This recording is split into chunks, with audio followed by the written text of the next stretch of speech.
अस्मदीय गुरुपाद पद्मा ओम विष्णुपाद अष्टोत्तर श्री श्रीमद् भक्ति वेदांत सिद्धर गोस्वामी गुरु महाराज जी के अभय चरणारविंद में असंख्य कोटि प्रणिपात ज्ञापन करता हूँ। तदुपरांत उनके आहित की कृपा प्रार्थना करता हूँ। तदुपरांत परम गुरुपाद पद्म द्वय नित्य लीला प्रविष्ट ओम विष्णुपाद अष्टोत्तर श्री श्रीमद् भक्ति वेदांत नारायण गोस्वामी महाराज तथा भक्ति श्री सिद्धांत गोस्वामी महाराज के चरणारविंद में असंख्य कोटि प्रणिपात ज्ञापन करता हूँ। तदुपरांत समस्त विश्व में कृष्ण भावनामृत के प्रचार प्रसार करने वाले श्रीमद् अभय चरणारविंद स्वामी श्री प्रभुपाद के चरणों में नतमस्तक होते हुए इनके भी हित कृपा प्रार्थना करता हूँ। सपार्षद प्रभुपाद, शील प्रभुपाद, सपार्षद गौर हरि, सपार्षद ब्रजेंद्र नंदन हरि सभी के चरणों में असंख्य कोटि प्रणिपात ज्ञापन करते हुए उनके भी कृपा प्रार्थना करते हैं। आप सभी भक्तों को यथार्थ प्रणाम।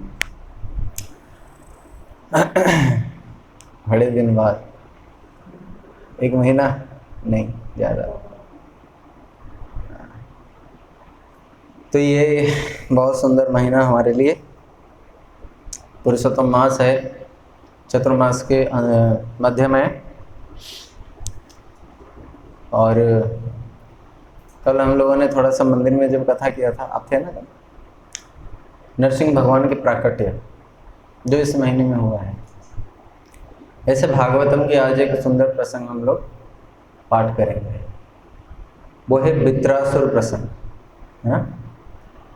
श्रीमद् भागवतम जो 18,000 श्लोक है और 12 स्कंद है, इनके रचयिता कौन है? किन्होंने रचना किया है भागवतम की? कौन से वेदव्यास जी? कृष्ण द्वैपायन वेदव्यास। ये कृष्ण द्वैपायन वेदव्यास जानते हैं कलियुग में नाना शास्त्र जो मैं रचना करके जा रहा हूँ, उसके बाद बहुत सारे ऐसे शास्त्र आएंगे। वो शास्त्र के हिसाब से लोगों को भ्रमित किया जाएगा और वास्तविक ज्ञान जो वास्तविक जो भक्ति मार्ग है उससे लोगों को च्युत कर दिया जाएगा, डाइवर्ट कर दिया जाएगा। इसलिए केवल शास्त्र नहीं है, अभी तो ऐसे कई गुरु भी होंगे जो गुरु शास्त्र के अनुसार निर्देशित नहीं होंगे, जो गुरु शास्त्र को निर्देश करेंगे। आप लोग देखे होंगे तराजू है, तराजू में बीच में जो डंडा है वो है दोनों को तोलता है। अगर वो डगमगा गया तो इन दोनों का कोई अस्तित्व नहीं है। आधार कौन है? वो बीच वाला जो मेजरिंग रॉड है वो है, बाकी दोनों को इसको तराजू में। इसलिए शास्त्रों को बीच में रखा गया है, साधु और गुरु को दोनों तराजू के समान तोलना। ये तीनों ना पैरेलल में रहेंगे। अगर डगमगाए तो फिर इनमें से किसी ना किसी में खोट होगा। यानी कि साधु को और गुरु को ठीक ठीक रूप में साधु और गुरु बनाने वाले कौन है? बीच में शास्त्र। यानी कि शास्त्र के आधार पर कोई गुरु बनेगा और साधु बनेगा। अगर शास्त्र कुछ और बता रहे, गुरु कुछ और बता रहे हैं, तो फिर वो गुरु कितना भी सही क्यों ना हो, प्रैक्टिकली भी सही क्यों ना हो, तब भी उसको नकार दिया जाएगा। इसलिए प्रभुपाद जी ने बोला है, प्रभुपाद जी ने बोला कि मैंने तुम्हें जो गोलोकीय वस्तु दिया है तो वो शास्त्र में भी नहीं है। जो रूप गोस्वामी ने दिया है महाप्रभु के मनोभीष्ट को, वो भी शास्त्र में कहीं ना कहीं लुप्त है, परंतु ऐसा नहीं किसी शास्त्र में नहीं है। वो है जिस समय महाप्रभु के अवतार हो रहा होगा उससे पहले के शास्त्र में होगा। अभी इस समय शास्त्र में नहीं है, परंतु कहीं ना कहीं है। अगर नहीं होते तो वेद की ऋचाएं भी गोपी बनने के लिए लालसा नहीं करते। परंतु इतना सब कुछ देने के बाद भी मैं तुम्हें ये कह रहा हूं कि तुम ऐसा कभी ना हो कि तुम शास्त्रों को ना मानो। हाँ, शास्त्र में तो महाप्रभु जिस वस्तु को देने के लिए आए थे वो तो शास्त्र में नहीं है, तो शास्त्रों को भी मानते नहीं, इसलिए नहीं चलेगा। श्रुति स्मृति पुराण आदि पंचरात्रिम विधिम बिना नोत्पादते अधिरतिम उत्पाद वही कल्पते। कह रहे हैं कि सब कुछ मानेंगे परंतु शास्त्र के माध्यम से होते हुए जाना पड़ेगा, विधि और निषेध को समझना पड़ेगा। इसलिए शास्त्रों को बीच में रखा गया है। वेदव्यास जी जानते थे कि ऐसा समय आएगा जिस समय शास्त्र से अनुसार साधु निर्देशित होंगे, साधु शास्त्र को निर्देश करेंगे। अच्छा, वो साधु का बड़ा नाम है, उन्होंने कुछ भी लिख दिया, आचार्य प्रशांत है, वो है, ये है, वो कुछ भी लिख दिया, वही शास्त्र है। क्यों? क्योंकि प्रैक्टिकल बात करते हैं, प्रैक्टिकल बात करते हैं। इसीलिए सारे वैष्णवों ने बोला है कि कोई शास्त्र के विरुद्ध कितने बात, कोई भी कितना भी प्रामाणिक लगे, क्योंकि कुछ होता है एब्सोल्यूट ट्रूथ, कुछ होता है रिलेटिव ट्रूथ। एब्सोल्यूट ट्रूथ हमेशा रहेगा, वो रिलेटिव ट्रूथ मतलब कुछ समय के लिए वो रिलेट तो करेगा और हमेशा के लिए वो ट्रूथ नहीं है। जैसे कुछ क्षण भर के लिए वो सत्य दिखाई देता है, हाँ उस समय सत्य है, परंतु वो वास्तव सत्य है ऐसा नहीं है। नहीं, जैसे माँ बाप की सेवा करना है कुछ समय के लिए, वो रिलेटिव ट्रूथ है। जब तक ये शरीर है, इस शरीर से हम किसी दूसरे शरीर में चल जाएंगे, जैसे ये मेरे संतान है, अब ये मेरे शरीर का हिस्सा है, तभी तो अगर ये शरीर छोड़ करके इनके संतान या इनके संतान मेरे को कभी तो नहीं कहेंगे ना, मेरे लिए कोई कर्तव्य नहीं होगा ना। कारण क्या है? क्योंकि शरीर के साथ संबंध ही नहीं है, तो क्यों करेंगे? इसको कहते हैं रिलेटिव ट्रूथ। परंतु सबके, इनके भी माता पिता, उनके भी माता पिता, उनके बच्चों के भी माता पिता, अगर देखा जाए मूल रूप में वास्तव सत्य क्या है? ईश्वर अंश जीव अविनाशी, वो तो ईश्वर का ही अंश है, सभी हम लोग हैं। ये इसको कहते हैं वास्तव सत्य, एब्सोल्यूट ट्रूथ। तो इसीलिए कोई कितना भी अच्छी बात क्यों ना कर रहा हो, पहले हमें उसको पूछना चाहिए कहां पे लिखा हुआ है, कहां पे लिखा हुआ है? प्रमाणिक ग्रंथों में है। अब आप तो प्रश्न करेगा कि भाई प्रमाणिक ग्रंथ आप लोग किसको मानते हैं बताओ? तो इसलिए हमारे गौड़ीय कंठहार में बड़े सुंदर रूप में दिया है कि अगर शास्त्र किसको मानना चाहिए, अगर मानना है तो किसको मानोगे? क्या कहते हैं? ऋक् साम यजुर अथर्वंच पंचरात्रिम विधिम विना भारतम पंचरात्रकम मूल रामायणम चैव शास्त्रमित्र विधीयते तच्चानुकूलमे तच्च शास्त्र प्रकृतितम अतो अन्य ग्रंथ विस्तारो नैव शास्त्र कुर्वत् मतात। क्या कह रहे? ऋक् साम यजुर अथर्व, ये चार वेद है, चारों वेदों को मानना। ऋक् साम यजुर अथर्वंच भारतम पंचरात्रकम, महाभारत और पंचरात्र जैसा नारद पंचरात्र इत्यादि है। मूल रामायणम चैव, मूल रामायण मतलब वाल्मीकि रामायण है ना, और 18 पुराण, ये सब क्या है? सत्शास्त्र है। और इन्हीं के अनुकूल जितने भी शास्त्र हैं, तच्चानुकूल मित्र से, जितने इनके अनुकूल शास्त्र हैं वो सब शास्त्र हैं। बाकी ये आजकल वेदव्यास जानते थे कि आने वाले समय में भी ऐसे पाखंड होंगे जो लोग भागवतम 18,000 श्लोक और 12 स्कंद में लिखा है ना हमारे श्रीमद् भागवतम, ये क्या है? ये भगवान की लीलाओं को वर्णन किया है, विष्णु के, नारायण की, कृष्ण के, राम के। पर ऐसे निकालेंगे साई भागवत आएगा, देवी भागवत आएंगे, ये आएंगे और आ भी रहे हैं। और कमाल की बात तो ये होगा उसमें भी 18,000 श्लोक और 12 स्कंद, कितना बिल्डर करने के लिए है भी, सारे ग्रंथ भरे पड़े हैं। तो क्या हम उनको मानेंगे? तो श्रीमद् भागवतम की पहचान क्या है? कहते हैं ग्रंथ अष्टदश सहस्रो द्वादश स्कंद समन्वित होंगे, उसमें 18,000 श्लोक 12 स्कंद होंगे। कमाल की बात तो ये है कि देवी भागवत में, साई भागवत में भी 18,000 श्लोक और 12 स्कंद है, परंतु उसमें विशेष दो काम होंगे, विशेष दो प्रसंग होंगे जो कि उनमें नहीं होंगे, जिसमें होंगे उसी को मानना वास्तव में कलियुग वो भागवत है। क्या है वो? हयग्रीव ब्रह्म विद्या च यत्र वृत बधस्तथा, जहां पे हयग्रीव ब्रह्म विद्या यानी कि नारायण कवच, जिसे भागवतम के अंदर नारायण कवच होंगे, और एक प्रसंग होगा वित्रासुर वध पेतम, वित्रासुर के वध है ना, उसको जानना है। तद भागवतम विदु, वही है भागवत। अब प्रश्न किया, उत्तर तो आ गया। अब वित्रासुर वध प्रसंग क्या है? तो इसीलिए वित्रासुर वध जो लक्षण है, इसी से भागवत में निर्णय किया गया। सोच सकते हैं कि कितना इस उपाख्यान के अंदर कितना गूढ़ कथा होगी ये। तो इसलिए सब वैष्णव के लिए ये उपयोगी है कि वित्रासुर जो प्रसंग है ना, वो सुंदर प्रसंग है, बड़े सुंदर उनकी स्तुतियां हैं। आज अगर समय हुआ तो उनकी स्तुति के बारे में श्रवण करेंगे, नहीं तो आज थोड़ा सा भूमिका श्रवण कर लेते हैं। तो ये वित्रासुर प्रसंग जो है ये कैसे स्टार्ट होती है? सुखदेव गोस्वामी परीक्षित महाराज को सुना रहे। कहते हैं एक राजा हुआ करते थे जिनका नाम था,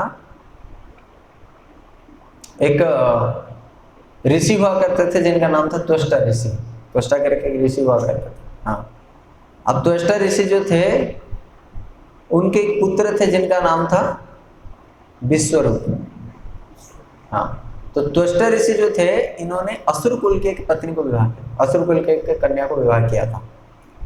ठीक है, अभी है तो ये देवताओं के ऋषि कुल में, इन्होंने असुर की पत्नी कन्या को विवाह करने के कारण इनके जो पुत्र हुए उनके मामा और का कौन लगे? असुर। हाँ, और पिताजी के साइड के कौन लगे? सुर। तो एक दिन क्या हुआ, जब बहुत देवासुर संग्राम हुआ और वे लोग सब असुर लोग जो हैं बलशाली होते हैं, शुक्राचार्य के निर्देश, क्योंकि शुक्राचार्य के प्रति ना इनकी गुरु निष्ठा प्रबल है, और जिसकी गुरु निष्ठा बलवान है ना जीवन में, इसलिए कहते हैं ना यहाँ पे एक रेखा होती है गुरु रेखा, जिसका ये गुरु रेखा प्रबल होता है उसके जीवन में सब कुछ है। यहाँ पे ये रेखा है, ये गुरु रेखा, आप लोगों के इस तरफ हमारे इस तरफ। ये गुरु रेखा में क्या होता है ना, जब बलवान होता है ना, वो ज्योतिष देख, मेरे को आता नहीं देखना, हाँ वो ज्योतिष देखते हैं, ऐसा कहते हैं कि जिसका गुरु रेखा बलवान होगा, यानी कि गुरु निष्ठा अगर किसके भाग्य में बहुत वो होगा तो वो व्यक्ति के जीवन में कभी, और विद्र कलम का टिकर खान था, वो उसके जीवन में कितना भी वो होना, वो सब कुछ नष्ट हो जाएगा अगर गुरु रेखा बलवान होगा। आप लोगों को एक कथा सुनाता हूँ, हमारे भक्ति वेदांत वामन गोस्वामी महाराज जी के एक शिष्य थे जिनका नाम था भक्ति वेदांत जनार्दन महाराज। हाँ, भक्ति वेदांत जनार्दन महाराज। तो ना मैं उस समय हम लोग आए रहे थे, पहली बार मैंने उनको शायद एयरपोर्ट में, शायद दमदम एयरपोर्ट में मैंने उनको दर्शन किया था। तो ना वो बैठे हुए थे, तो हम जा कर के मैंने उनसे बात करी, तो ना वो अपने सब इतिहास सुनाने लगे। बोले मैं जब छोटा था, मैं भक्ति वेदांत वामन गोस्वामी महाराज जी के चरण में आश्रय किया था, मेरा एक सेवा था कि महाराज जी को हंसाना, हमें कभी उल्टा पुल्टा नाच के, कभी उनको कॉमेडी करके, कैसे भी करके महाराज जी को हंसाता था मैं, इसीलिए मैं उनको सखा जैसे मानता था, और मेरा ये सेवा भी था। सब लोगों ने मेरे को स्वीकार भी किया था क्योंकि गुरु महाराज जी ने स्वयं किया था। तो धीरे धीरे बड़ा हुआ, महाराज जी कथा सुनाया करते थे। तो महाराज जी एक दिन बोले कि जितना जल्दी हो कृष्ण की प्राप्ति होना चाहिए। तो उन्होंने एक समय कथा सुनाई थी, बोले कि एक राजा हुआ करते थे जिनका नाम था राजा खटवांग। आप लोगों ने सुना होगा खटवांग राजा के। खटवांग राजा जब देवताओं को जीत लिया तो देवताओं ने बोलो वर मांगो, क्या चाहिए तुम्हें, भोग चाहिए, क्या चाहिए तुम्हें, किस प्रकार का भोग चाहिए। तो राजा खटवांग ने सोचा भोग करने के लिए समय होना चाहिए, शरीर स्वस्थ होना चाहिए, है ना। तो उन्होंने देखा कि मेरे पास समय कितना है। अब जब उन्होंने समय देखा पृथ्वी के अनुरूप आधा घंटा 1 घंटा उनके पास, या आधा घड़ी ऐसा कुछ समय था, तो उन्होंने बोला पृथ्वी के अनुरूप तो ये आधा घड़ी अब मैं भोग करने जाऊँ वो तो खत्म हो जाएगा। इसीलिए उन्होंने चालाकी की और उन्होंने बोला कि तुरंत मेरे को 1 सेकंड के अंदर अंदर मेरे को पृथ्वी लोक में भेज दिया जाए, और वहां पे मैं किसी प्रकार के कोई बिना बाधा के मैं भगवान के भजन कर लूँ, मन बिल्कुल लगा दो। इसलिए कि कौन बोला कि भगवान प्राप्ति नहीं होती, राजा खटवांग ने यहाँ पे दिखाया। आधे घंटे के अंदर अंदर उन्होंने भगवत प्राप्ति की थी। ये बहुत बड़ी उदाहरण है। 7 दिन में परीक्षित महाराज ने भगवत प्राप्ति की थी, बहुत बड़ी उदाहरण। कौन बोला कि हमें जन्म जन्म लगेंगे। भगवान गुरु वैष्णव अगर कृपामय हो गए ना, कहीं पे भी रहे जगत में, अगर कहीं वैष्णव हैं भी नहीं ना, तब भी उनके अहित की कृपा सब कुछ कर सकता है। मुकम करोति वाचालम पंगुम लंघयते गिरिम यत् कृपा तमाम बंदे परमानंद माधवम श्री गुरु दिनतारणम कृष्ण चैतन्यश्वरम। सब कुछ हो सकता है। इसलिए जब उन्होंने ये बात सुना ना, बोले कि मेरे गुरुदेव जब मेरे को बताया करते थे कि आधे घंटे में भगवान प्राप्ति हो जाएंगे, तो मैं तो भागा जंगल की ओर। तो मेरे को किसी ने पूछा कि भाई बेटा कहाँ जा रहे हो, बोले ताड़ाताड़ी कृष्ण चाहिए, जल्दी जल्दी कृष्ण चाहिए मेरे को, जल्दी अब भजन करना है। बोले अगर जल्दी भजन करना है, जल्दी मुक्ति पाना है, तो वैष्णव के चरण में रहो, जल्दी भगवान के दर्शन होंगे। बोले वो कौन वैष्णव थे, मैं तो देखा नहीं, मैं लौट के आया वैष्णव, मतलब मेरे गुरुदेव भी मेरे लिए बड़े वैष्णव थे। मैं आया, कुछ दिन बीता, गुरुदेव हमेशा कहते कृष्ण भक्ति यदि है बलवान, विधिर कलम काटी करे खान खान। यदि कृष्ण भक्ति बहुत बलवान हो जाए ना, ऐसा भक्ति करेंगे, दिन रात एक करके अगर भक्ति करेंगे ना, तो इतना बलवान हो जाएगा ना वो कृष्ण भक्ति। कहते हैं कई बार होता ये है कि साधक सोच भी नहीं पाता है वो कितना आगे बढ़ जाता है। साधक ऐसा नहीं है कि हमारे पास जो एकेडमिक सिलेबस है, हम स्कैनर लेकर के पिछले साल के 5 साल के स्टडी मटेरियल देख करके हम जो भी पढ़ाई कर रहे हैं और उसी के अनुसार हमारे पास क्वेश्चन पेपर आएगा। कई बार बहुत ज़्यादा सिंपल आता है, आउट ऑफ एक्सपेक्टेशन होता है कि हम तो सोचे भी नहीं थे, हम तो बहुत टॉप लेवल की तैयारी करके आए थे, पर बहुत ज़्यादा सिंपल क्वेश्चंस आते हैं। तो कहते हैं कि कई बार ऐसा हो भी जाता है, भक्ति करते करते ना कभी समय का भी पता नहीं चलता, और कभी भक्ति साधक की सिद्धि के बारे में भी उसको पता नहीं चलता कि कब वो सिद्धि कर गया। इसलिए महाराज जी हमेशा इस बात को कहते थे, तो वो सोचते थे कि भाई अपना जब भगवान की भक्ति बलवत हो जाए तो एक दिन ऐसा भी होता है, अपने जीवन में जो प्रारब्ध है, इस डेट में मरना लिखा है, इस डेट में हाथ कटना लिखा है, इस डेट में ये होना लिखा है, वो जो विधि के जो प्रारब्ध के जो रचित जो वो है ना, वो सब कुछ खत्म हो सकता है।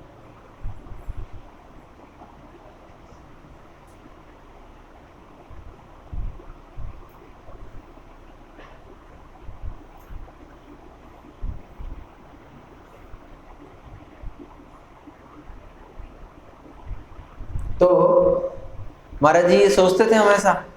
तो इन्होंने क्या हुआ कि एक समय महाराज जी के साथ कई सारे बंगाल के भक्त लोग थे, उनके साथ कहीं जा रहे थे, तो ये रोड क्रॉस कर रहे थे, इतने में गाड़ी आई और गाड़ी पूरा सर के ऊपर चढ़ा के चला गया। महाराज जी स्वयं बता रहे हैं, सर के ऊपर चढ़ा के चला गया, और पूरा उनका जो सर था ना बिल्कुल वो हो गया। सर के ऊपर अगर गाड़ी चले जाए क्या होगा? सब लोगों ने सोच लिया कि कुछ हो नहीं सकता। बावन गोस्वामी महाराज जी ने उनको गोद में लिया, उनके पूरा वैसे पूरा जो वो हो गया था, सर पूरा फट फूट के वो हो गया था, उनको गोद में लिया, गोद में लिया और भगवान से प्रार्थना किया। सब लोग देख रहे हैं, बोले किसी ने हमें छूना नहीं, इस बच्चा को नहीं छूना ना मेरे को छूना। महाराज जी ने प्रार्थना किया। वो महाराज जी आज भी हैं, प्रकट हैं, आप आज भी दर्शन कर सकते हो। इस बारी कार्तिक परिक्रमा में भी आए थे, तो उन्होंने अपने सर को गोद में लेकर के प्रार्थना किया भगवान को, कृष्ण को। बोले जब तक मैं इस धाम में हूँ, जब तक मैं इस धराधाम में हूँ, मेरे बच्चे को हाथ लगाने के किसी की, ये मेरा उत्तरदायित्व है। किसकी क्या हिम्मत है कि मेरे से गुरु को बिना पूछे कोई ले जाए मेरे से। महाराज जी प्रार्थना किया और स्वयं महाराज जी ने बोला कि उसी समय भगवान कृष्ण ने मेरे को दर्शन दिया। सोचो, आज वो महाराज जी हैं जिनको भगवान कृष्ण ने दर्शन दिया। और इस बात को बावन गोस्वामी महाराज जी ने बोला कि आज मेरे वजह से तुम्हें भगवान के दर्शन हुए। बोले सुंदर, इतना सुंदर रूप इनका, वो सब चीजें मेरे को साक्षात रूप में दर्शन हुआ। और कृष्ण के जो चरण है वो मेरे सर पे उन्होंने छुपाए, ये सब है। तो गुरु रेखा कितना बलवान है, क्या ये संभव है? गाड़ी चढ़ गया ऊपर, और आज उनका देखना कुछ भी नहीं, हल्का सा यहाँ पे थोड़ा सा कट जैसा हल्का सा दिख रहा, बाकी और कुछ नहीं। इससे कहते हैं गुरु भक्ति। तो मैं कहाँ पे था? गुरु भक्ति। तो जो असुरों के बल क्यों बढ़ रहा था? क्योंकि वो शुक्राचार्य जो भी बोल रहे ना उसको मानते थे, परंतु देवताओं के अंदर जैसे असुरों की शुक्राचार्य के प्रति भक्ति होती थी ना, ऐसे देवताओं के बृहस्पति जी के प्रति नहीं होता था। इसीलिए ये हमेशा ना सिंहासन से च्युत हो जाया करते थे। तो एक दिन क्या हुआ, जब विश्वरूप को इंद्र ने बुलाया कि भाई हमारे लिए एक यज्ञ करो, जिस यज्ञ में आप ऐसे आहुतियां डालना कि हमारा बल बढ़े। आप विश्वरूप क्या कर रहे हैं? देवताओं के लिए आहुति डाल रहे हैं। अच्छा, उनके 4 सर थे, पूरा पश्चिम उत्तर दक्षिण चारों सर थे, वो देख सकते सब कुछ। 4 सर से वो जो भी आहुतियां डालते थे, बीच बीच में वो क्या करते थे, क्योंकि ये उनके मामा जी के घर के वाले लगते हैं ना असुर लोग, तो वे क्या करते थे, थोड़े थोड़े असुरों के नाम पे भी आहुतियां डाल देते थे। इंद्र देखा, बोले भाई हमने तुम्हें बुलाया है और तुम उल्टा पुल्टा काम कर रहे हो, हमारे हैं पैसा हमने पूरा तुम्हें दक्षिणा देंगे। पूरा 21,000 हम तुम्हें देंगे और तुम उनके लिए आहुति डालते हो। तो इंद्र को आया गुस्सा, बोला मत डालना। बोले नहीं मेरी इच्छा। बोला अच्छा तुम्हारी इच्छा। तो इंद्र ने अपना जो तलवार निकाला और जो ब्राह्मण देव थे विश्वरूप, उनके चारों गला काट दिया। ये देखो इतना अहंकार है देवताओं के। ब्राह्मणों के लिए भगवान ने स्वयं बोला कि अगर तुम्हारे प्रति मेरे हाथ रुकावट बनेंगे, सुदर्शन बिना पूछे ही मेरा हाथ काट देना। इसलिए भगवान कौन है? नमो ब्रह्मण्य देवाय गौ ब्राह्मण हिताय च जगत हिताय कृष्णाय गोविंदाय नमः। और इन्होंने ब्राह्मण हत्या कर दी। पता चला त्वष्टा ऋषि को, अच्छा मेरे बेटे को मार दिया, ठीक है, अब मैं एक ऐसा यज्ञ करूंगा, उस यज्ञ से ऐसा पुत्र को प्राप्त करूंगा जो कि बड़ा होकर के इंद्र का शत्रु बनेगा। ठीक है, अब कहना क्या था? ऐसा पुत्र प्राप्त करूंगा जो बड़ा होके इंद्र को मारेगा। और बोला भी उन्होंने वही, इंद्र शत्रु विवर्धस्व, कि इंद्र शत्रु बढ़े। परंतु जब हम संस्कृत में श्लोक उच्चारण करते हैं, कर्मकांड में स्वर की बड़ी महिमा है। कौन से स्वर होने पर कौन सा समास होगा, कौन से समास होने पर उसका क्या अर्थ होगा, ये सब स्वर के ऊपर निर्भर करता है। दोनों चीजें हैं। वर्ण यानी कि आपके वर्ण में व्यवधान नहीं आना चाहिए। इंद्र शत्रु विवर्धस्व,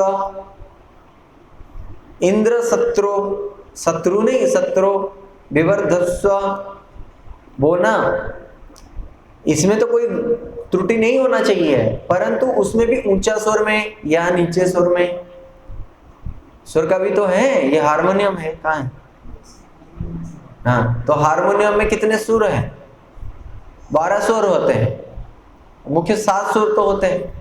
अब इन 7 स्वर का अलग अलग है या नहीं है? 7 स्वर से, एक स्वर से कितने कुछ निकल सकता है। और इस जगत में जितने भी शब्द हैं, इन्हीं 7 स्वरों में बंधा है या नहीं है?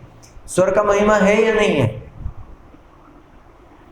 ये बहुत बड़ी विज्ञान है, बहुत बड़ी कला है। अब जब आहुतियां देते हैं ना, इसलिए पंडितों को बिल्कुल ट्रेंड क्यों किया जाता है? दोनों प्रकार से, ज्ञान के हिसाब से भी, साधना के हिसाब से भी। ऐसा नहीं उसको ज्ञान ही नहीं है, कर्मकांड करने चला गया क्योंकि वो उसने साधना की है। नहीं, ऐसा नहीं है कि उसने साधना ही नहीं करी, खाली ज्ञान है, ऐसे भी नहीं होगा। पवित्रता नहीं है, 12 के 12 गुण होने पर एक ब्राह्मण कहलाएगा। परंतु ये सब विचार किसमें है? कर्मकांड में, ज्ञान कांड में। भक्ति में ऐसा नहीं है। अच्छा, तो स्वर कैसा होना चाहिए था? इंद्र शत्रु विवर्धस्व। अब उन्होंने कैसा कर दिया? इंद्र शत्रु विवर्धस्व। बस अब स्वर जब अलग होता है ना, तो उससे फिर क्या होता है? अर्थ अलग हो जाता है। बहुब्रीहि समास होना चाहिए या तत्पुरुष समास होना चाहिए, इसका भी ज्ञान रखना चाहिए। उस समय तो उनके मन में आग जल रही है, मेरे बेटे को मार दिया। अब उनको ये सब व्याकरण समझ में कुछ आ नहीं रहा है, कर कर्मकांड और रहे। अगर भाई कर्मकांड कर रहे हो तो अपने आप को बड़े संयम करना चाहिए। इसलिए कर्म मार्ग में अगर पतित हो गए तो फल उल्टा मिलेगा, भक्ति मार्ग में पतित हो गए तब भी क्षमा मिल जाएगी। नहीं समझे? इसलिए क्यों कहा जाता है भक्ति मार्ग ही सर्वश्रेष्ठ मार्ग है? कारण क्या है? भूले भटके एक व्यक्ति कहीं पे भगवान के गले में अगर हम माला बन करके हो गए तैयार, तो गले में टिक जाएंगे। अगर टूट के गिरे भी तो कहाँ गिरेंगे? तो कोई गति अन्यथा हुई और कर्म में। इसलिए जैसे उन्होंने ये बात बोले, फल उल्टा हो गया। फल क्या हुआ? ऐसा पुत्र जन्म हुआ जिसको, जो इंद्र को मारने वाला था, अब क्या हो जाएगा? इंद्र उसको मार दे। ऐसे एक बार एक और ऋषि के साथ, राजा के उसमें भी हुआ था। राजा को एक यज्ञ करना था जिससे उनकी पत्नी को उसकी घड़े के पानी पिलाना था। रात को वहीं सोते थे और वो पानी प्यास लगी तो वो उस घड़े का पानी खुद पी लिया तो वो गर्भवती हो गई। और उसके बाद फिर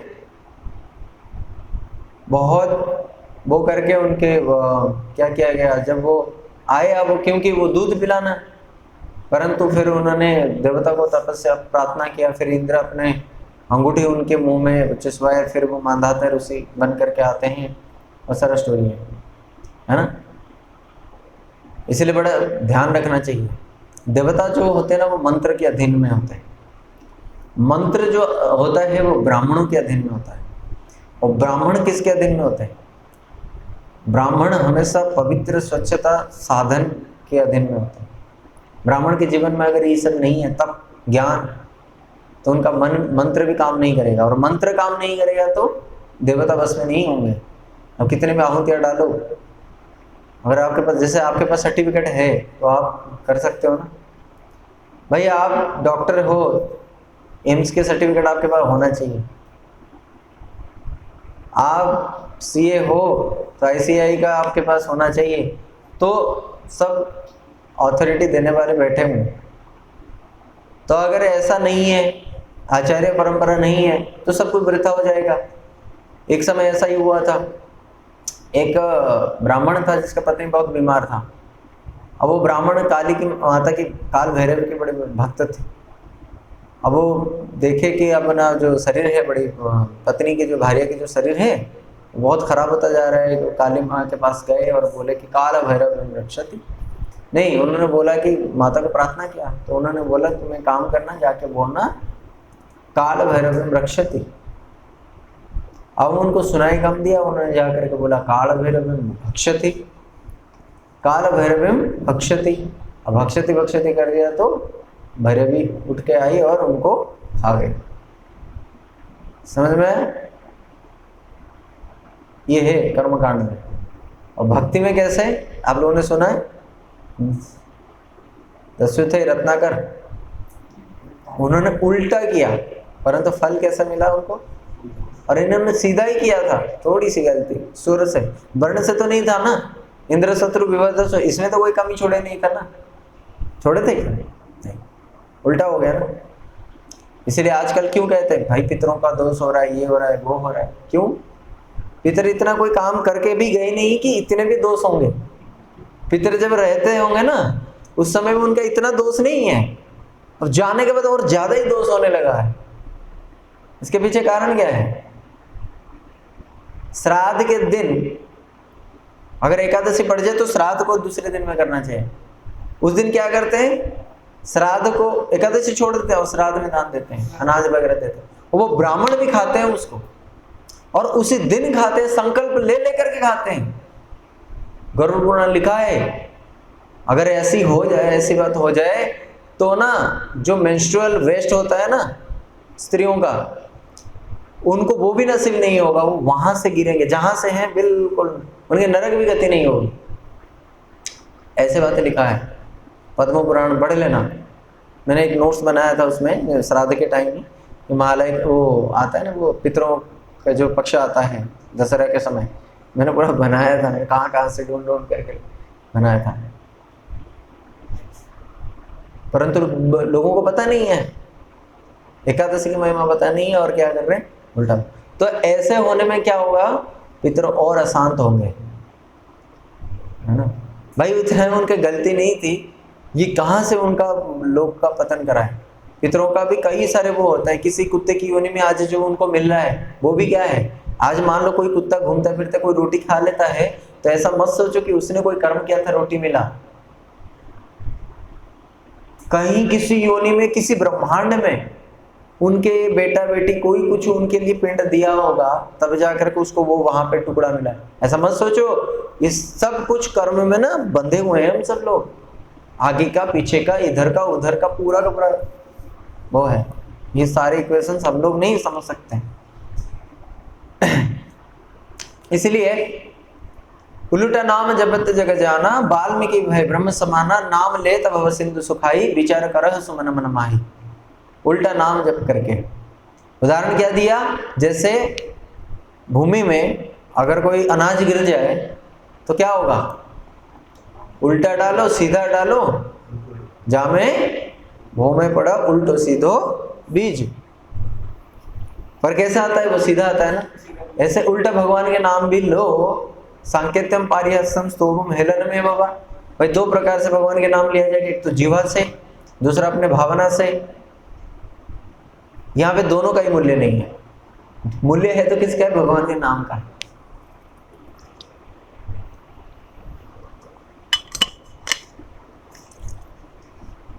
क्यों? पहले तो मरा मरा मोरे बोले, हाँ, और दूसरा क्या है? कोई भावना ही नहीं है। वो भावना थी कि मेरे को राम की प्रेम प्राप्त हो, यानी कि दोनों का ही कोई मूल्य नहीं है। मूल्य है तो किसका है? नाम का। ऐसा नहीं कि मूल्य नहीं है, मत सोचो ऐसे। मूल्य है परंतु तारतम्य है। तारतम्य मतलब समझ रहे ना?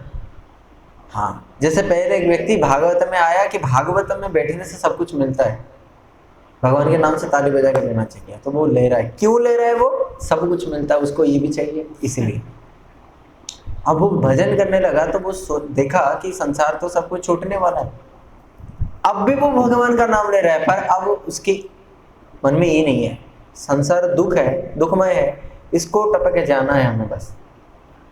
और बढ़ा आगे, बोला संसार से ऊपर भी तो मुक्ति का लोक है, वहां पे भी तो लोग जाते हैं, मेरे को वहां नहीं जाना चाहिए, मेरे को तो भगवान के पास जाना चाहिए, क्योंकि वो सच्चिदानंदमय है। इसमें भी कहीं ना कहीं उसका स्वार्थ है।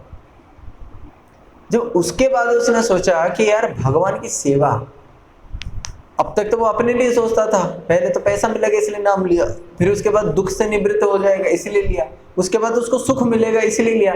अब वो ना तो अपने सुख के लिए सोचा, ना तो अपने दुख के लिए सोचा, ना तो अपने पैसों के लिए सोचा, अब सब कुछ को त्याग दिया, भगवान के सुख के लिए सोचा। अब इन चारों अवस्था में उसका कौन सा नाम सर्वश्रेष्ठ है? क्यों? क्योंकि अब वो धीरे धीरे धीरे धीरे उसके चेतना विकसित हुआ।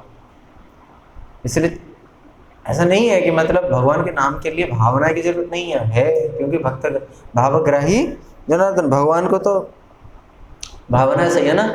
इसलिए दो चीजें होती है, एक विधि और एक भावना।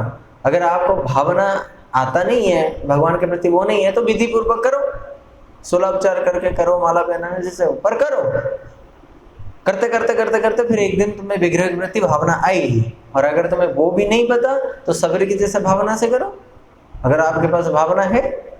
इसलिए तो 2 मार्ग दिया गया है, विधि मार्ग, राग मार्ग। अगर तुम्हारे पास राग है तो कर्माबाई बन सकते हो, मना कौन कर रहा है?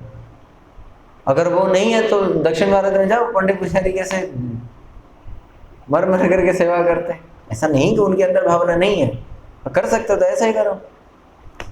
तो इसलिए वाल्मीकि का नाम लेना और उनके इस प्रकार धीरे धीरे क्रम मुक्ति होते होते होते एक दिन वो पूरा रामायण को, भगवान की कथाओं को रचना कर देना, ये सब कैसे संभव हुआ? कौन सी भक्ति से संभव हुआ?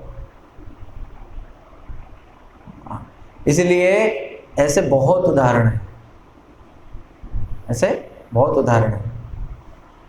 तो जो त्वष्टा ऋषि थे, जब उन्होंने इस प्रकार देखा कि मेरे से गलती हो चुकी है, अब जो वित्रासुर थे, जब उनका जन्म हुआ, कहते हैं वो आसमान को चले गए थे, आसमान को चले गए थे, मतलब हाँ, जो उनका पुत्र हुए वित्रासुर है ना, जब आहुति प्रदान किया और जो बड़े हुए वो आसमान में चले गए थे। आसमान में चले गए थे का मतलब बताइए क्या है? उनका पैर धरती से अलग नहीं हुआ था, मतलब वो धरती से लेकर के आसमान को चले गए थे, अंतरिक्ष तक उनका सर लगता था, देवलोक से भी ऊपर, कितने ऊंचे होंगे, विकराल उनका शरीर, आंखें बड़े बड़े, दांत बड़े बड़े, ऐसा विकराल स्वरूप, उसको देख करके इंद्र डर रहे थे। अब कहते हैं वित्रासुर कौन थे, है ना, कौन थे? हाँ, तो इससे पहले हम चित्रकेतु महाराज के, वैसे तो भागवतम इसके बाद ही बताया, पहले हम सुन लेते हैं चित्रकेतु महाराज। अभी जो चित्रकेतु महाराज थे, ये पूर्व जन्म में ये वित्रासुर कैसे बने, नहीं जैसे भागवतम उसी हिसाब से चलते हैं। तो अब क्या हुआ कि इनके साथ युद्ध हुआ, इंद्र के साथ युद्ध हुआ है। अब करते करते क्या हुआ कि इंद्र बार बार परास्त हो रहे थे। अब इंद्र को समझ में नहीं आया क्या करें, ब्रह्मा जी के पास गए। ब्रह्मा जी ने बोला कि देखो ये एरे गेरे असुर नहीं है, ये कौन सा असुर है? ये वैष्णव असुर है। इनको मारने के लिए किसी के हड्डी में जोर होना चाहिए, किसी के हड्डी में वैष्णव की तप होना चाहिए, वैष्णव की तेज होना चाहिए, हैं? अरे उस समय जो सबसे भयंकर तपस्वी थे वो थे अगस्त्य ऋषि। तो अगस्त्य ऋषि तपस्या कर रहे थे, और संत कैसे होते हैं? पर दुख दुखी। तो जब इंद्र उनके पास आए कि आपकी हड्डी मिल सकती है आगे, है ना? दधीची दधीची दधीची दधीची, हाँ क्षमा करना, दधीची ऋषि। तो उन्होंने बोला आपका अस्थि मिल सकते हैं? तो उन्होंने बोला कि ठीक है। अच्छा, हमें अगर कोई पानी भी एक गिलास मांगे और बिना कोई स्वार्थ हमारे उसमें स्फूर्ति ना हो तो हम पानी के गिलास भी नहीं देते, और अपने शरीर की हड्डी तो छोड़ो नहीं। परंतु जो वास्तव में जिनकी चेतना बहुत विकसित हो जाता है ना, वो शरीर से ऊपर चले जाते हैं। अभी हम शरीर से ऊपर जा ही नहीं पा रहे। शंकराचार्य शरीर छोड़ करके चले जाया करते थे, स्वामी प्रभुपाद जी शरीर छोड़ के चले जाया करते थे, इसीलिए उनको शरीर के लिए मोह नहीं रहे। अच्छा, वो शरीर के लिए देखना कभी भी चिंतित होकर के नहीं, अरे 4 घंटा अगर नहीं सोऊंगा तो कैसा ही करूंगा मैं। शरीर के लिए हमारे प्रभुपाद जी के जितने गण थे, कभी शरीर के लिए सोचा? वो तो छोड़ो, कर्मकांड में देखो, बाह्य जगत में देखो, आप लोगों ने उन लोगों का नाम सुना होगा, और कितने बड़े बड़े राजाएं हुए। महाराणा प्रताप, गुरु गोविंद सिंह, शिवाजी राजे, गुरु गोविंद सिंह के जो बेटे थे, उन्होंने अपने शरीर को कभी नहीं देखा। अपने अस्तित्व जो है उनका किससे था? स्वाभिमान, अपना धर्म के प्रति। अभी कुछ दिन मैं गया था ना वहाँ पे इंदौर में, तो वहाँ पे मैं गया था, अहिल्याबाई होलकर जो उनके स्थान में गया था। क्या डेयरिंग, क्या चेस्ट लेडी थी वो। अगर आप देखोगे वहाँ पे चार्ट में लिखा हुआ था कि पूर्व से उत्तर से लेकर दक्षिण तक, पूर्व से पश्चिम तक, नेपाल तक भी उन्होंने इतने सारे बड़े बड़े मंदिर को भव्यता प्रदान करने वाले वही अकेली थी। और मैं उनके वहाँ पे महल में गया था। पता है महल कैसा है? ये घर भी उनसे अच्छा है, ऐसा महल, ये घर भी उनसे अच्छा है। जिस महल में रह करके वो पूरा कार्य करते थे, राज्य कार्य करते थे। और अगर आप उनकी भक्ति देखोगे तो कितने सारे मंदिरों को भव्यता प्रदान की। क्या वो चाहते तो अपने लिए एक महल नहीं बना सकते थे? पहले जमाने के लोगों की बुनियादी ढांचा ये था, चाहे भक्ति करे चाहे कर्मकांड में जाए, बुनियादी तो यही था। हमारे प्रभुपाद जी के पार्षदों को देखो, कितने बड़े बड़े मंदिर बनाए, और अपने भजन कुटी देखना कैसे बनाए वो पहले के जमाने में। इसलिए दधीची ऋषि ने बिना कुछ बोले, बिना कुछ सोचे, बिना समझे अपने अस्थियों को दान कर दिया। अब जो उनकी तपोबल था उसमें सब में वज्र के रूप में आ गया, थंडरबोल्ट है ना, वज्र, वो बन गया। अब वो ना बाद में उसको प्रयोग करेंगे। घमासान युद्ध हुआ, बहुत दिन तक युद्ध चला। वित्रासुर को बहुत असुर आक्रमण कर रहे थे, वित्रासुर फूंक मारते थे, सब देवता मर जाते थे। करते करते करते समय हुआ, एक समय इंद्र आया ऐरावत के ऊपर बैठ करके।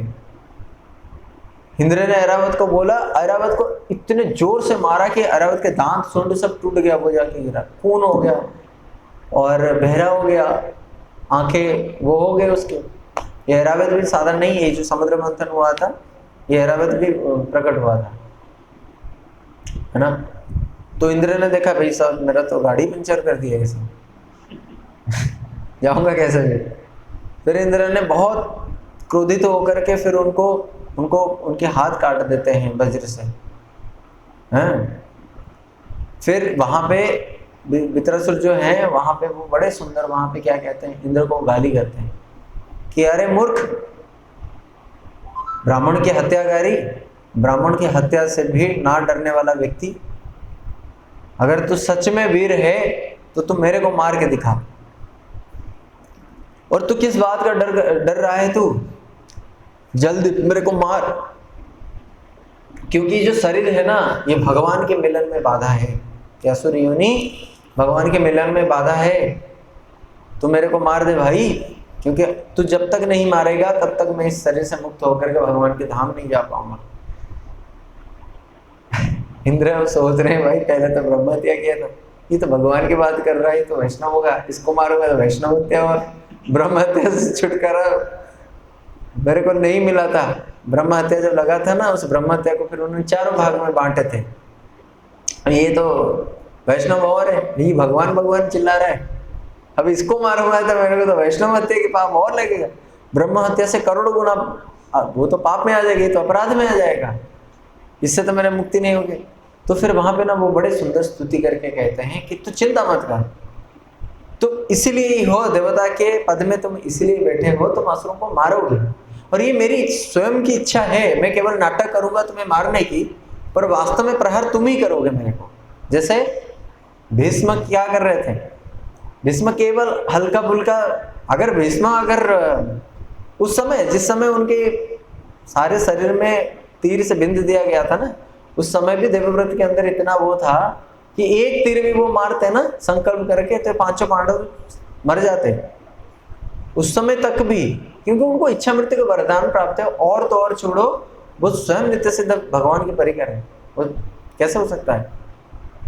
तो भीष्म पितामह जैसे नाटक कर रहे थे, केवल गदा उठाए, भीम को बोले कि तुम मेरे को मार, इधर से वो भाला से मार रहे हैं तो भाला उठाते हैं, उसके साथ युद्ध करते हैं, केवल ये नाटक कर रहे थे, है ना। और वो भी उनको मार भी नहीं पा रहे थे। दुख से कौन, अपने आत्मियों को कौन मारेगा, कैसे मार पाएगा वो। तो भीष्म पितामह के पूरा जीवन अगर देखोगे ना, इसी द्वंद्व में ही गया है। शुरू से तो वो अंबा भिड़ा दी अपने गुरु के साथ, परशुराम के साथ, वो ना चाह करके भी उनको वहां पे युद्ध करना पड़ा। क्यों? गुरु स्वयं कह रहे हैं यदि तुम्हारे श्रेष्ठ गुरु भक्ति श्रेष्ठ सिद्ध करके दिखाना है तो मेरे को तुम पहला प्रहार तुम करोगे। चलो गुरु मारे, कम से कम उसके प्रतिकार कर दें। ऐसे तो प्रतिकार भी शास्त्र में बताया नहीं, प्रतिकार कर दें। अब यहाँ पे तो गुरु उल्टा कह रहे हैं कि पहला जो आघात तुम्हारे यहाँ से होगी। तो भीष्म पितामह बड़े द्वंद्व में अपना जीवन बिता, क्योंकि उनको ये श्राप ही था। 8वां वसु जिंदा तो रहेंगे, परंतु वो इतना कंफ्यूज रहेंगे, इतना उनको ना चाहते हुए वो सारे कर्तव्यों को उनको करना पड़ेगा। तो इसलिए ये सब वैष्णव लोग हैं ना, ये सारे बेड़ा ही उठाते हैं अपने ऊपर। शिव जी को देखो ना, मायावाद प्रचार के लिए भगवान ने बोल दिया, कितना कठिन कार्य है। एक भक्त को भगवान से दूर करने का अगर आपको दायित्व दिया जाए तो क्या कठिन होगा। क्या कोई शिव जी के ऐसे दान को इतना समझ सकता है। सारा जगत अमृत पान कर रहे हैं, शिव जी क्या कर रहे हैं, विषपान कर रहे हैं। जगत में गंगा अवतरित नहीं होते, वो गंगा भी अगर ऐसे कैसे अवतरित हो जाते हैं तो पृथ्वी की सत्ता ही नहीं रहती। शिव जी कुछ भी नहीं कहते। शिव जी किसी ने बोला कि पूरा तुम्हारा सर दर्द नहीं हो गया, तो शिव जी ने क्या बोला, शिव जी हमेशा उसको पॉजिटिव वे में लिया। तो इसलिए वित्रासुर कह रहे हैं अगर तुम नहीं मेरे को मारोगे तो तुम ये मत सोचो कि तुम्हें कोई हत्या के अपराध लगेगा। ये क्या है, ये तो तुम्हारे लिए आज्ञा है और दधीचि ऋषि ने भी तुम्हें दिया है, उसका उपयोग करो। और दूसरा ये है, तुम मत सोचो कि तुम्हारे ये तुम मेरे को मुक्ति दे रहे हो, मेरे लिए तुम उपकार कर रहे हो, तो तुम ये मत सोचो। तो इतना उन्होंने सुंदर श्लोक उन्होंने बोला कि मेरे को कुछ नहीं चाहिए, भगवान से ऐसे प्रार्थना करें। इंद्र खड़ा होकर के सुन रहा है, न सार्वभौम्यम न रसाधिपत्यम न मुक्ति न सिद्धि। मैं तो अगर कुछ मांगता हूं भगवान के लिए विरह मांगता हूं कि मेरे को तो आपके प्रति मेरे को विरह हो जाए। कहते हैं और क्या, कहते हैं प्रभु मैं जैसे अहम भवितास्मि दासानुदास, मेरे को अगर कोई जन्म देना चाहते हो मैं आपके दासों के दास बनना चाहता हूं, दासों के दास बनना चाहता हूं। और क्या कह रहे हैं, कहते प्रभु आपके प्रति मेरे वो प्रीति हो जाए जैसे किसी प्रिया की प्रियतम दूर देश में गया हुआ है, आया नहीं, और वो पत्नी उसके विरह में तड़प है, जो उसके अंदर जो दशा है आपके प्रति मेरी वैसी दशा हो। और एक बछड़ा जब माँ कहीं गया हुआ है और हम्बा हम्बा कर रहा हो, वो उसका हृदय फट रहा हो कि प्रभु कब आपके प्रति मेरी ऐसी प्रीति से मेरा हृदय फटने लगे, मैं रोने लगूं। रोने के लिए मेरे को और कोई साधन की जरूरत नहीं है, केवल आपके विरह में मैं रोऊं। और देखना, यही हमारे सर्वश्रेष्ठ साधन है। आप नाम करो ना करो, अगर आपको भगवान के नाम लेते ही कुछ ना कुछ भाव ऐसे स्मरण में आए, आपको रोना ही आ रहा है, नाम लेते ही रोना ही आ रहा है, रो रो के नाम ले रहे हैं, तो बहुत ऊंचा है, बहुत ऊंचा है वो। भगवान के नाम लो और भगवान की लीलाओं को जो ग्रंथ में पढ़ा है, जो कथाओं में सुना है ना, उसको ध्यान करो। आज नहीं तो कल प्रैक्टिस में आ जाएगा और कभी ना कभी आंखों से आंसू आएंगे, दुनिया मल में तो तुच्छ लगेगा। उस दिन समझ लेना कि कहीं ना कहीं नाम असर कर रहा है। फिर उसको प्रैक्टिस में और लाओ, लाते लाते लाते जीवन में एक समय ऐसा आ जाएगा। हरिदास ठाकुर दिन में 3 लाख हरिनाम करते थे। रूप गोस्वामी एक नाम भी अच्छे से नहीं ले पाते थे। रघुनाथ दास गोस्वामी एक नाम भी अच्छे से ले नहीं पाते थे। क्या उनका नाम संख्या पूरा नहीं होता था? वास्तव में नाम संख्या के भी महत्व नहीं है, कहते हैं। फिर भी स्वयं गोस्वामी ने तो दिखाया है, संख्या पूर्वक नाम गान नति भी काला वसानी कृतो। संख्या पूर्वक वो नाम लेते थे, लेना पड़ता था हमारे लिए दिखाने के लिए, परंतु वास्तव में उनके लिए नहीं। और हमारे लिए भी नाम की नहीं है संख्या पूर्वक। क्यों? आप कहोगे जो 16 माला दिया गया, बोले ये इसीलिए दिया गया, कभी माला करते करते करते करते एक ऐसा नाम निकल जाए, उसी एक नाम के लिए ही हम लाखों नाम लेते हैं संख्या पूर्वक। एक नाम, उसी को ही कहेंगे शुद्ध नाम। अब हमारे जो नाम हम कर रहे हैं, कौन सा नाम कर रहे हैं? नाम अपराध कर रहे हैं। उसके बाद जो नाम करेंगे, कौन सा नाम करेंगे? नामाभास करेंगे। ये प्रक्रिया है, और इसी प्रक्रिया में हम कितने करोड़ों नाम ले चुके होंगे पहले, इस जन्म से पहले, और अभी भी चल रहा है, आगे भी और चलेगा। और करते करते कभी कृपा में इतने कृपा करेंगे कि एक शुद्ध नाम हमारे मुंह से निकल के आ जाएगा, बस उस दिन हमारा। फिर उसके बाद कोई भी नाम लेंगे वो सब शुद्ध नाम होगा। इसलिए हमें रो रो करके नाम, इसलिए हमारा भजन का जो पंथा है वो कौन सा पंथा है? विप्रलंब। महाप्रभु ने रोया, रघुनाथ दास गोस्वामी ने रोया, सड़ गोस्वामी ने रोया, प्रभुपाद जी ने रोया, गुरुवर्गों ने रोया है। इसलिए जब तक रोएंगे नहीं तब तक पाएंगे नहीं। तो इस प्रकार जब बार बार बार बार वो प्रार्थना करके लास्ट में उन्होंने इंद्र को प्रहार करने जा रहे थे, फिर इंद्र ने उनको प्रणाम किया और फिर वज्र को निक्षेप किया, वहीं पे उनके जो शरीर है वो शांत हुआ, और फिर वो नित्य पार्षद बन करके भगवान के धाम को चले जाते हैं। अब प्रश्न होता है, ये चित्र के तुम्हारा वित्रासुर जो है, ये उनका जन्म कैसे हुआ, क्यों हुआ था? एक समय चित्रकेतु महाराज का नाम सुना होगा आप लोगों ने। ये कौन थे? ये पूरा भारत के छत्रपति सम्राट थे। जो चित्रकेतु महाराज थे, इनकी 1 करोड़ पत्नियां थी। कितने? हाँ 1 करोड़, एक में 7 जीरो। कितने जीरो होते हैं 1 करोड़ में? 7 होते हैं, पक्का है ना? एक जीरो इधर उधर हो जाए 99 लाख की घाटा हो जाएगा। हाँ, तो 1 करोड़ पत्नी थी। हमारे में तो 1 करोड़ पैसे नहीं, रुपए नहीं है ना, उनके पास इतने पति नहीं थे। और पूरे पृथ्वी के ऊपर उनका एक छत्रपति साम्राज्य था, पर विडंबना था, एक भी पुत्र नहीं था।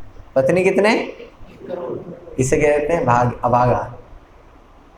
ठीक है ना? कोई कहता नहीं कि हमारे पास अगर सब साधन होगा तो क्या नहीं होगा, क्या नहीं होगा, जा करके देखो। 10 घरों में जाएंगे ना, साधन होने पर भी देखना उनके पास चीज नहीं होगी।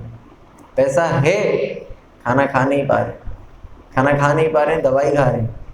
एक रोटी की बाइट भी खाते हैं ना, इतना सा भी अगर खाते हैं ना, इतना सारा दवाई खाते हैं। मैं एक किसी के घर में गया था डोनेशन के लिए, किसी प्रभु जी के साथ ना, तो यहीं पिंक स्क्वायर के पीछे, तो वो देखा सुबह के टाइम 10-11 बजे, एक पेपर है, एक अखबार है, अखबार में 4 प्रकार के गोलियां,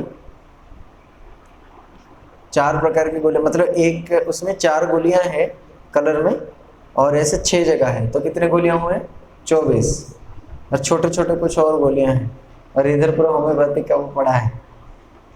मैंने कहा ये कितने, पूरा दिन में मैं ये खाऊंगा। उनके पूरे शरीर में दाने। और ऐसे लोगों के पास डोनेशन मांगने के जाने का मतलब पता है कितने अमीर होंगे? यानी कि अमीर हैं, दूसरों को देने वाले हैं, वो खुद नहीं खा पा रहे रोटी, और कितने सारे दवाइयाँ खा रहे। इतना खाना भी नहीं खाते, इतना दवाई खा लेते। आज लोग ऐसे भी हैं। भगवान हमें आंखें भी दी है, और आंखें के अंदर रोशनी भी दी है। अगर रोशनी नहीं दिए होते तो मुर्दा के भी तो आंख होते नहीं। हाँ, तो इसीलिए भगवान के लिए ना हमेशा कृतज्ञ होना चाहिए। उसी का नाम ही भक्ति। भगवान के प्रति कृतज्ञता को जाहिर करने का नाम ही भक्ति है। ये जो भक्ति कर रहे हैं ना, कोई पैसा दे के नहीं कर रहे हैं, बल्कि भगवान हमें सब कुछ दे रहे हैं। एक बार अंतिम समय में किसी को डॉक्टर के यहाँ पे ले लिया गया, बूढ़ा उम्र में, तो डॉक्टर ने उसका वो चालू कर दिया, वेंटिलेशन में रखा, उसका ब्रीदिंग का वो सब चालू कर दिया। 4-5 घंटे में ठीक हो गया। उसको 10 लाख का बिल पकड़ा। 10 लाख रुपए दे दो बाबूजी, आपका ये हो। तो कितने घंटा सांस को चलाया? बोला ये चलाया मैंने, हमने ऑक्सीजन दिया है आपको 4 घंटा। तो 4 घंटा में 10 लाख। रोने लग गया। भाई आप रोते क्यों हो? हमने सुना बड़ा वो हो आप। चलो कोई बात नहीं, वो सोच रहे हैं कि भाई अगर 10 लाख देख के डर के मारे प्राण छूट गया तो 10 लाख ही गए। अच्छा ठीक है 8 कर देते हैं, चिंता मत करो। और जोर से रोने लगा, ये 8 भी चला जाएगा, चलो और कम कर देते, 6 कर लेते हैं। बोले अरे मूर्ख, मैं इसीलिए नहीं रो रहा हूँ रे, तो क्या समझेगा? तूने 4 घंटा मेरे को ऑक्सीजन दिया और 10 लाख का बिल पकड़ा दिया। आज मैं 60 साल उम्र का हूँ, 9 महीना घर में था, 60 साल प्लस 9 महीना, इतने समय तक जिसने मेरे सांस को नाक के सामने ऑक्सीजन दिया। आप लोग जानते होंगे आज ऑक्सीजन का क्या वैल्यू है। 2-3 साल पहले आप लोगों को पता चल गया होगा। आप लोगों को अगर पता नहीं चला होगा, दिल्ली वालों को तो जरूर पता चला होगा। नहीं, केजरीवाल कैसे हाथ उठा करके रो रहा था, तो उसने कभी बिल नहीं पकड़ाया 60 साल में।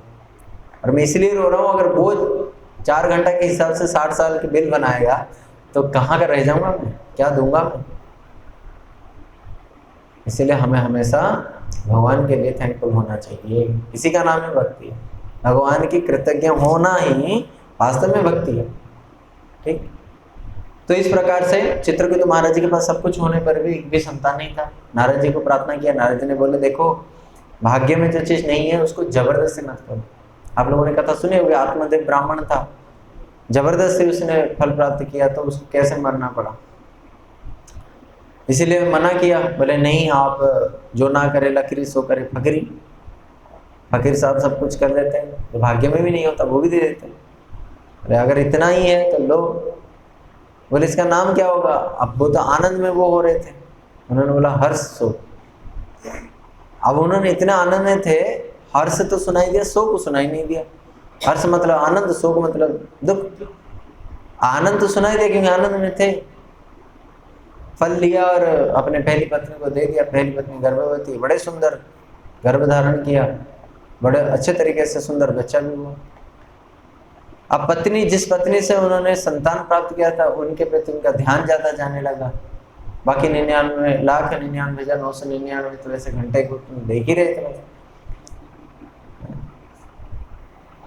फिर उन्होंने क्या किया, जब क्योंकि पति के ऊपर सबके अधिकार, पति किसको अटेंशन उसका जाता है सबसे ज्यादा, इसी से जेलसी होती है।